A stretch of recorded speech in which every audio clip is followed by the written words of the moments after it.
The Looming World War III, Part 1. How to save the world. The world order shaped by the victors of the World War II has entered an unstable phase with the collapse of the USSR, the advent of globalization, the information revolution, the revolution called Industry 4, or we call it Industry 4.0, or we call it Fourth Industrial Revolution, advances in the informatics and particularly with the erosion of monopoly over information. The use of terrorist groups in the competition and struggle for dominance among countries was all observed during Cold War. But what we have seen in the recent years, however, is the institutionalization of that dirty tactic through proxy wars. Terrorist groups find ideal breeding grounds in afflicted and unstable regions.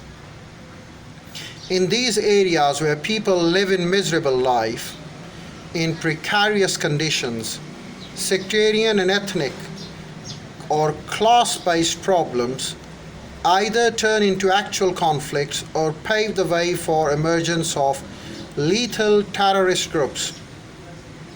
Relative stability in some countries has been made possible through repression by an oppressive regime, as in Syria under Bashar al-Assad in recent past.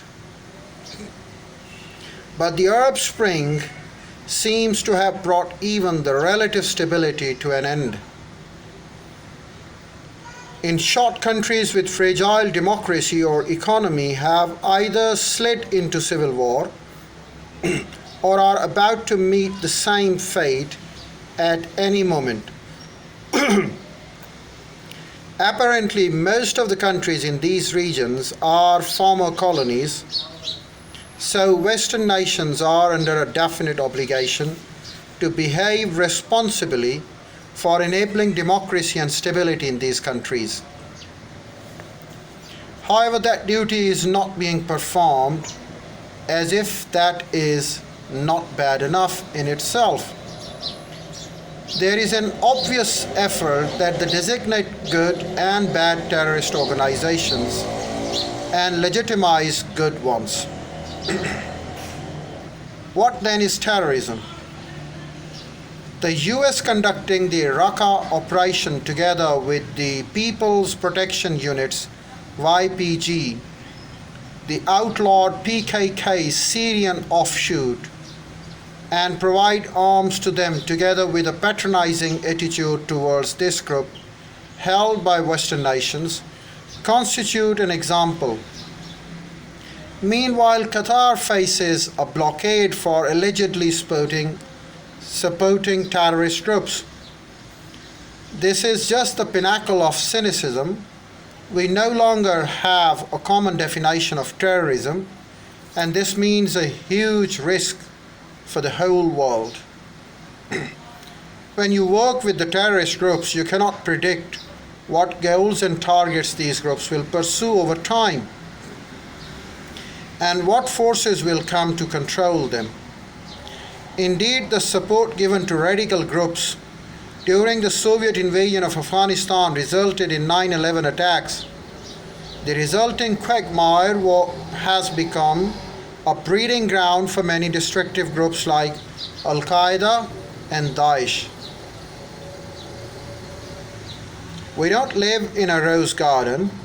The struggle for controlling limited resources of the world and for the territorial domination is a permanent and fundamental dynamic.